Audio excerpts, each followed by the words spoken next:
காரணம் என்ன? எப்படி சிறை கைதியாய் மாறிவிட்டேன் அப்படின்னா, நிறைய வசனங்களிலே கர்த்தர் நமக்கு நம்மோடு பேசியிருக்கிறார். பைபிள் மூலம் பரிசுத்தவான்கள் எளிய நமக்கு கொடுத்திருக்கிறார்கள். எப்படி சிறை கைதியாய் போன சூழ்நிலை என்ன என்று சொல்லும்போது, நீதிமொழிகள் 4ஆம் அதிகாரம் 23ஆம் வசனத்தை வாசித்து பாருங்க. அங்கு கர்த்தருடைய வார்த்தை சொல்லுது, எல்லா காவலோடும் உன் இருதயத்தை காத்துக்கொள். எல்லா காவலோடும்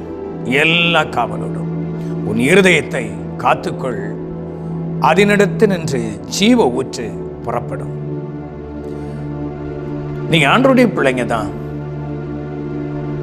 நீங்க அபிஷேகம் பெற்றவர்கள் தான், உண்மைதான். நீங்க ஞானஸ்நானம் எடுத்தவங்க, உண்மைதான். சர்ச்சைக்கு போறீங்க, உண்மைதான். ஆனா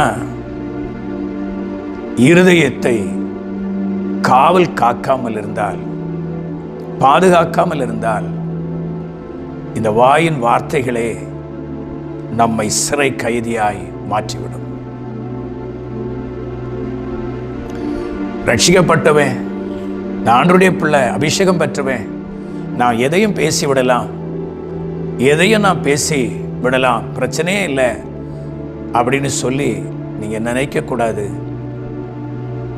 அது உங்களை விலங்கு காட்டிலும் கட்டி போட்டுரும்.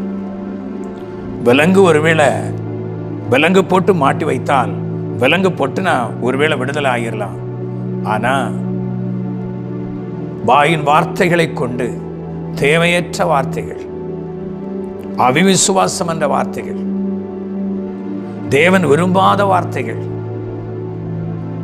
இப்படிப்பட்ட வார்த்தைகள் இன்றைக்கு தேவ பிள்ளைகளை ஒரு சிறை கைதியாய் கட்டப்பட்ட ஒரு சூழ்நிலையில இன்றைக்கு நிறைய பேர் வாழ்ந்து கொண்டிருக்கிறாங்க.